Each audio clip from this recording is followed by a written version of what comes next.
Hi, everyone. This is Kathryn Adams. And Elizabeth Wallace, and you're listening to Binary System Podcast Episode 5. This week, we're going to be recapping Welcome to Night Vale bonus Episode 4, and talking about Comic-Con, and talking about Walking Dead a little bit. So, see ya in a couple minutes.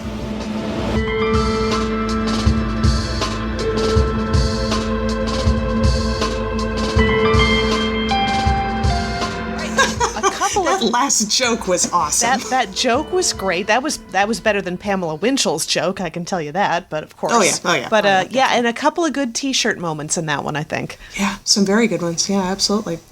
So this week, Welcome to Night Vale is on hiatus, which means we get a regular episode. Right. So, sort of a regular episode. It was very short. It was extremely. We got on there and it was like 9 minutes, and that counts the intro and outro, so very short. It was actually a little bit of unreleased content from one of their live shows. We got to hear Pamela Winchell give an actual press release. Of course, she couldn't give it in her regular location because I think the usual emergency press release gazebo or wherever it was usually held, it was on fire because of maintenance. But yeah, exactly, which totally understandable. Yeah, in Night Vale, certainly. But to start out with, they did a introduction and talked about San Diego Comic-Con and what they'll be doing then. Now, we had already known that they were going to be doing a panel on Friday night about the Welcome to Night Vale book that's coming out, so we had already gotten that set up.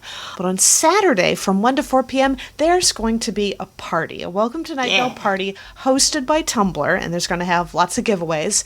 And what was the booth that they're going to have, the Comic-Con exclusives? Over inside the sales floor at the Topatica booth, there's a Comic-Con exclusive poster and shirt. Shit. Damn it. Wow. Yeah. That was louder than normal. That would be funny if we just left this in. Yeah, I may have to do that. Everybody drink! So anyway, at the Topatica booth, poster and shirt, which I'm looking forward to seeing. That should be fun. But yeah, the party, you don't have to have a badge to get into the party, the Tumblr-hosted party, which is very awesome. Yeah, so we'll definitely have to... Well, I mean, okay, so we had found out... Thank you very much, by the way, for being able to score a ticket for Nathan to be able to come along. So that's very cool. Oh, no problem. That was actually due to the art show that we're going to be in. They had a limited number of tickets available for sale to people who were either in the art show or relatives of people who were in the art show. So it was really very cool. That's another reason why, if you're a craft person and you would like to sell stuff at San Diego Comic-Con, the art show is really great, and you should tell all your friends that people actually know that it's happening. Yes, exactly. I always get a little bummed out when people are like, "Oh, there's an art show. I had no idea." I'm like, "It's a thing. It's all been a thing for a long time." Goodness. So, but anyway, after they talked about they're doing the live show, they're going to lots of places in Canada this year, and they're going to San Diego, so you get to go and see it this time. Yep, October and November, I think they're coming to San Diego. I was bummed out that the latest tour was all a Europe tour. I'm like, oh, I want them to come here, and then they did. Yeah. So, Universe, as long as you're listening, I would also like $1 million. Yeah, and I'd like a pony. Thank you. Yes, exactly. So the episode proper started with Pamela Winchell doing an emergency press conference about, people getting murdered around the town. But she decided to start with a joke that was something about a bar. I don't know. Yeah. And a dog walks into the bar and talks to the bartender. I like how the audience participation is like a dog walks into a bar and asks the bartender a question. What does he say? And the whole audience goes, what? So she continues on from there. I like that. But it was something about, life is just a color of soil, but then again, so is everything else. And Cecil laughed. She's like, please save the laughter for after the rest of the presentation. He's like, oh, sorry. Sorry. Yeah. But let's see. So, she talked about the fact that there was murder happening in the town, but who cares? Her wrist hurts. That's basically how she said it. So. But for, public service announcement, it's not going to help you survive longer or make you any safer, but if you're in mortal danger and you're calm, you will be a lot less irritating to the people around you. So, something to keep in mind. Yes, exactly. It's very, very important. She also kind of rambled her some rambles, which from what I understand is, that's how Pamela Winchell always runs her press conferences. But then how did she segue into the campfire? I don't know. She really... Wow. It's kind of a busy night over in... yes, I'm not going to wait until that one goes by. It's on a different street, that's fine. It's all a party at Casa de Elizabeth, I guess. I've actually started calling it Starbase Wallace. Oh, so that works too, yeah. So she was talking about 3 figures standing someplace and going into metaphorical stuff, but what was the quote that she said at one point? The quote was, "We're all metaphorically huddled around a campfire at the edge of the known universe." T-shirt moment. T-shirt. Somebody get on that. T-shirt, fan art. I don't care. I want to see a great big long picture with sky and the writing at the top, and down at the bottom 3 figures huddled around a campfire. So that would be cool. I'm in. And then she rambled on some rambles for a little bit longer and finally wrapped it up and finally said, "As always, if you're in need of assistance, please don't bother me." So that sounds exactly like the Welcome to Night Vale police force. Not our job, not our problem. Or the city council. If something goes wrong, we'll be on vacation. And then the proverb of the day was brilliant. Yeah, it was really good. It was very good. And what did you call it? What did you call that kind of a joke? Oh, it's a grenade joke, where you pull the pin and you throw it, then you wait for everybody to laugh. So she's giving us all the information about the episode, and she said, today's proverb, Dodge Ram, good car, even better advice. We paused and just...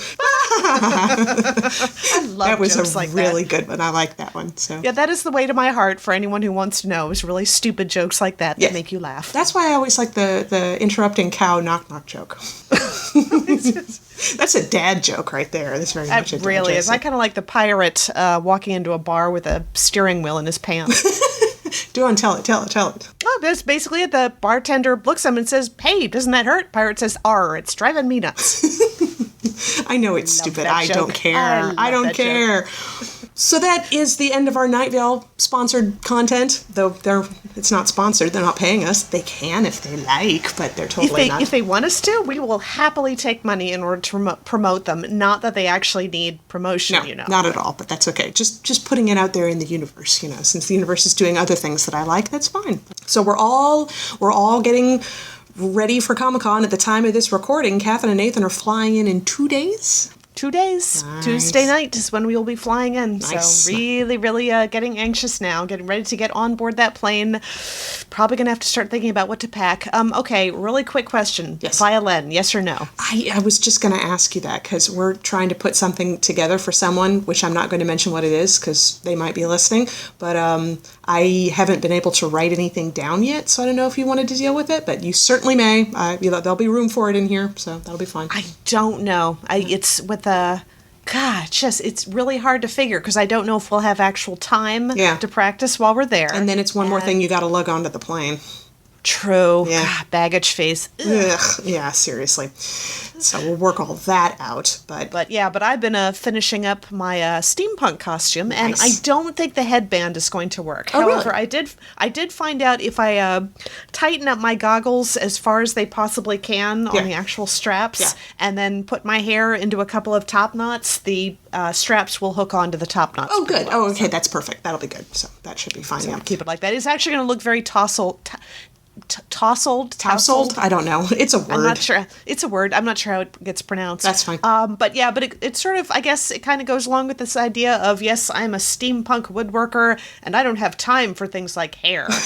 I like that idea. It's good. It's very good. So, and we're kind of over on the Pixelated Geek side. We're trying to figure out interviews and stuff like that. I have sent word out to IDW saying, hey, if you've got anybody who's coming by, we'd be happy to interview them. They haven't gotten back to me yet. So did you see the thing that I posted to the Binary System Facebook page this week? No, maybe? I don't know. Did I? Which one?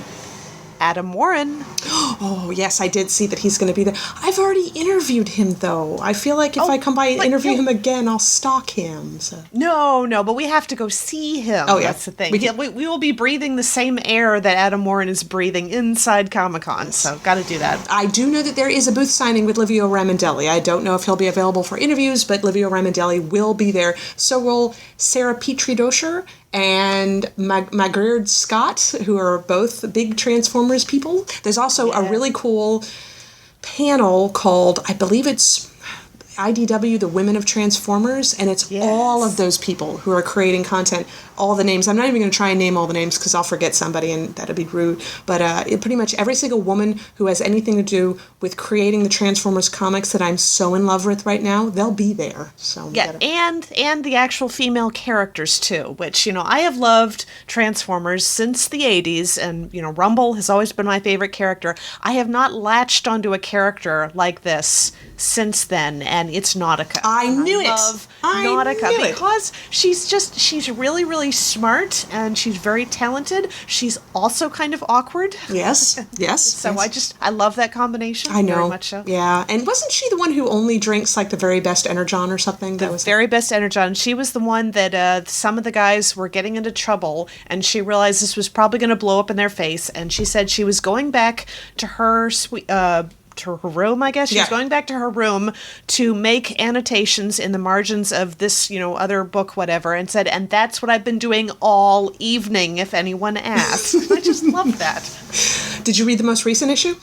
I did, finally. With the dance party at the end? With the dance party. I loved it. It was so cute. It was really neat. They don't have dance parties in any of the other titles. No. I mean, I think that's, Transformers is great. I will read just about anything that gets put up by Transformers. I love the fact that this book, More Than Meets the Eye, is fun. Yeah, it is. Its main reason for being seems to be having a hell of a lot of fun. Yeah, it's good stuff. Right. So make sure to check out PixelatedGeek.com. All this week, as the time of this episode release, which is Thursday, we're probably going to be in line for something. So, I think we might wear our costumes on Friday. I'm not sure. Possibly Saturday. I think our friend Jade is wearing hers on Friday. And Nathan will actually be at Comic-Con with us on Friday, so that might be fun too. So Yep, so he can take pictures. Yeah. I figured maybe 2 days of the costumes and then 2 days of various geek-related t-shirts. Very nice, that works. So, and I still need to keep combing through the schedule because I've only marked on my schedule up through Thursday. I'm being very slack. I still have to go through Friday, Saturday, and Sunday. Do you know what? I can't remember which day it is. They're actually doing a panel on the re-release of a new cartoon based on an old cartoon. What was that? Danger Mouse. Danger Mouse! And they just recently put all the Danger Mouse episodes on Netflix, and there is so many episodes that I've never seen because they didn't do an entire season of it when they released it on Nickelodeon back when we were growing up. It was just scattered episodes over a few seasons, and the last few seasons are stuff that I've never seen before. Yeah, and I'm sure that's why they put it on Netflix. Someone somewhere obviously knew that this cartoon was going to be a thing, so they were like, well, let's get people all geared up for it. So I gotta definitely check that one out. Oh, yes, definitely. In other geek-related news, before we sign off, Kathryn sent me a text message today while I was recording a different podcast, and it said, oh my God, I just finished watching the final episode of the first season of Walking Dead. I had forgotten that you hadn't seen all the way through the first season yet. No, today was it. I watched the last 2 episodes today of the first season, and wow. What did you think? Oh my God. Well, I mean, that was the episode. Yeah, well, okay. Shall we put a spoiler warning? Yeah, just in case. I err on the side of spoiler warnings myself. Because obviously I'm still getting caught up. So, and I know that there's stuff coming up that I'll probably say, oh yeah, I've heard about that already. But because I'm slow about getting this stuff That's watched. Right. I'm bad at TV too. That's fine. But yeah. So spoiler warning. Pause. Okay. This was the season that ended with the SDCC building exploding. Yep. So, and that was really, really powerful. I got very teary-eyed with Dr. Jenner and then the one member of the original crew deciding that she was going to stay with him because she was done with having to fight for her life, among zombies and basically facing the idea of a horrible death. Yes. Oh my goodness. But of course that was also towards the end of that episode was when Dr. Jenner pulls Rick to one side and starts whispering very urgently in his ear, and you see Rick is really startled. And then the episode ends and you don't find out what he said. So I know what he said. I'm sure you do. So I'm not going to tell you. Now I'm hooked. Yeah. I'm pretty sure you find out what he said before the end of the second season, but I can't remember where. So, but there's a lot to keep you busy. That was all very, very powerful. And okay, help me out. The actor who plays Dr. Jenner. I've seen him in something. I don't know. Is he hey, that's that guy? Has he been in a lot of stuff, or is it something that we've something big that we've watched before, because it really looks familiar, and I've just been resisting going on Internet Movie Database because it bugs me that I can't figure it out on my own. Well, you can resist going on an Internet Movie Database, but I can't, so I'm checking right now. For any of you who are like younger than 40 years old, you have no idea what a miracle Internet Movie Database is. Yeah. Just the idea that, I mean, just imagine that, going to watch a movie and leaving it afterwards and thinking, I know I've seen that actor from somewhere, but I have no way to find out where. Yeah. I love that one cartoon by Chuck and Beans, and the one, it's Life Before Google, and the one character said, I'd like to learn more about that, and the other one said, well, that's a damn shame. That's exactly what it was like, yes. Noah Emmerich, he was on The Truman Show. Oh, that's right. He was the best friend. Oh, got it. Okay, I was like, who the hell was he in that one? Okay, I know he wasn't a bad guy, but I was just thinking to myself, I don't remember him being a really good guy. It's like, that's because he was in on it. So, nice. yes, Very okay. nice. Awesome. Okay. Oh, Mystery solved. Drive me crazy. Very nice. And it's funny because I had the exact same thought when I first saw it, but I just was too lazy to go look it up. I'm glad you pestered me. So, nice. But that's all that we've got for this week. We are about ready to go finish getting geared up for Comic-Con. So, and, not sleeping for a few days, which is totally fine. But, totally fine. Possibly I might be doing a guest spot on another podcast. Hopefully we haven't even worked out when we're going to do a podcast recording. We usually record on Sundays, but we're going to be dead on Sundays, so I don't know, And then we're going to be all around San Diego all Monday, so I'm sure we'll figure something out. But yeah, got it. So other than that, please send us your fan art. If you're listening to this in line at Comic-Con, I don't know, shout very loud, Binary System Podcast. If we hear you, we will come running. So that'd be hilarious. You'll hear two voices go, ee! And anything else you want us to check out while we're at Comic-Con, send us suggestions in the comments for this. We are now on iTunes under Binary System Podcast, so you can find us there as well. I occasionally put the episodes up on YouTube, but most of the time they're going to be at PixelatedGeek.com. But other than that, we will talk to you guys in a couple weeks. Talk to y'all later.